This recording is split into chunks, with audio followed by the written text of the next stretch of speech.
So, what I want to talk about is the crown of thorns. And the reason why I want to talk about the crown of thorns is because there's a lot of really, truly divine energies, or what people call godlike energies or goddess as energies, that have the crown of thorns on their third eye. So, I'm going to first explain what the crown of thorns is. So if you ever seen an image of Jesus hanging on a cross with the thorns around his third eye, they say it's to mock God that's for sending a Jesus, right? By saying he's the son of God and or God, like as a mockery, but that's actually not really true. What it is partially true, but what it really is the crown of thorns is actually, so when you look at it, and there's a movie, I forgot the name of the movie, but there's a movie where they actually show you something, and it's essentially meant to depower you. And I forgot which movie it was, but the movie put it on the person's head and it depowered them. So it's the same thing. It's meant to block you from divine connection by putting energy on your third eye. So if you look up under the Ascension glossary, it explains it as a cage over your third eye. Now, what ends up happening is it blocks you off, according to the Ascension glossary, it blocks you off from divine connection and communication. Now, when they do that in those realms, their objective is like essentially to steal everything from you, go into your Akashic records, get a lot of energies to switch with you, use your energy, damn near try to, because when you get to the divine, when you get to the crown of thorns, usually you're at the point where you can realistically do anything you want in this matrix. You can literally do anything. But when you don't fall in line to what they want you to do, whether it's joining a cult organization, selling your soul, being a part of all that fuckery they have going on, for real, what ends up happening is they activate the crown of thorns and they block you from the divine so they can do whatever they want to a real goddess, godlike, divine, cosmic energy. And when they do that, they're able to, like I said, kind of get you to the point where they want you to, because they can't kill you. They're not supposed to kill you. They can't kill you. So they'll play with like time magic and things. They're trying to buy time so that you can't reach the divine energies, the real ones. The only energies you're reaching are like fake ascended masters. So it's important to know if you have the crown of thorns or not. Because if you have the crown of thorns and you don't know, you'll be listening to false ascended masters that you think are divine. And then, so what ends up happening is they block the cage around your third eye.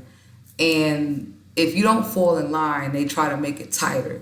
So if you can feel it, it actually feels like tense energy on your third eye. And it actually intensifies literally around your halo, which is your temple going around. So where the halo is, and there's another movie, this is like another TV show or movie where they pull the halo, the god, or this entity pulled the halo from an angel and he pulled it from where the temples are. So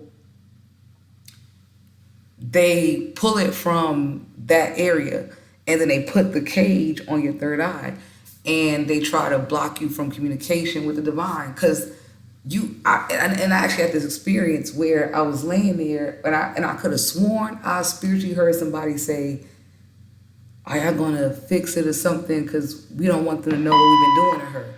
Attention. So the long story short is they block the connection to the divine and they try to hide what they're doing to you as they block the connection. Now, I believe the divine kind of knows what they do, but I think that they try, 'cause they've done it with so many energies, and they agitate you to the point where, since they know they actually cannot kill you and touch you, that what ends up happening is they try to push you to kill yourself. Because when you read Ascension Journal, it talks, or glossary, it talks about how the divine energy, how they're able to attack you to the point where it becomes like this big psychological warfare, and they attack you, and they get to the point where they want to kill themselves because you don't have connection to the divine. You're working on inner self at that point. And with that being said, a lot of the energies around they're trying to utilize divine masculines to go against y'all, divine feminines, because remember, divine masculine, divine feminine is a statement, but it takes a lot to fully walk as a divine masculine and to walk as a divine feminine. It takes a lot of work and a lot of knowledge. So, and to ascertain that into wisdom. So, what ends up happening is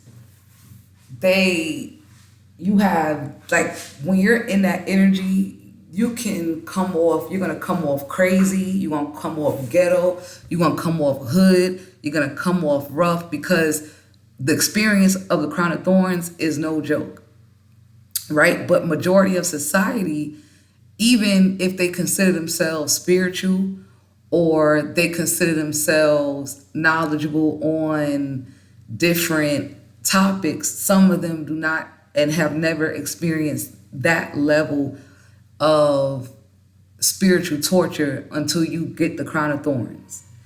And I've experienced where these people, that the dark archetype energies are that crazy that they've lied and said that everything the real divines are going through, the fucking crazy ass dark archetypes, they're the ones sitting there like, I'm going through it. Because I was sitting in class one day and I could have sworn they was training this girl to lie and say she had the crown of thorns.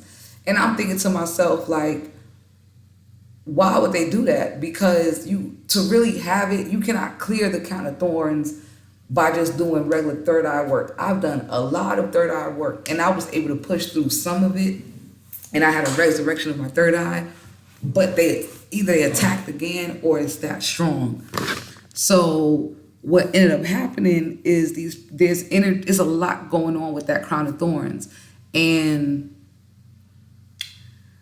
a lot of them, they think it's a joke, but until you actually have the physical feeling of something on your third eye clenching onto it, like it's trying to tighten your third eye, that's how you know it's real. For people that actually can feel energies in their head. And it is hard to get out, even if you meditate. That's a painful meditation. So, but yeah, and while they're doing that, you're dealing with everything. You're dealing with quantum doppelgangers. You are feeling like Neo and Morpheus walking in the Matrix minus, like, I know one person that has a crown of thorns personally, and outside of myself, and I've seen him once or maybe twice, but really once. And he's out of it from a hypnos perspective. Like, he's literally under some sort of mind control, right? Because they put you under heavy mind control with the crown of thorns, because it's easier to access your energy with the crown of thorns. So you have to fight a lot by yourself. And if you don't, it's really just mind control. So, but some people, they can be in a stoic energy, under mind control. They look like they're just fine, but they're really under mind control. Now, and then they're going in Akashic records with that, because they know your connection to the divine with dead all of that. And it does take a lot of work, and they get people who are very much in what you would consider a Yeshua, a Yahweh energy. They don't get anybody. They get the real Christos, the real people that actually got their Kundalini up and rising and bringing down. They get those people. Those are the ones that they really attack with crown of thorns. That's why a lot of times when y'all go through the energies, some of y'all unfortunately end up dying, getting sacrificed under the Saturn matrix, under the lunar matrix. And Essential Glossary has a lot of good information about that. Because at first I was reading it, I was like, oh, this is some new information. But it answered a lot of questions in regards to what I was going through outside of witchcraft. Because once you get through a certain path, this is when you start to understand the Hova, the spider net web, and, understanding what a guardian host is. And some of that information is very accurate, and it does answer a lot of questions about what the true divine beings that actually ascend and go through the full 7 stages of alchemy, spiritual alchemy, and they go through the 7 spiritual stages of alchemy a lot. And in another video, I'll talk about how I went through purification, how you deal with anti-purification and watch out for the people around you that want you to be anti-purified. But that's my message on the Crown of Thorns. I can do a presentation later going through some of that information and giving some of my personal experiences dealing with that. Ashe, have a good day.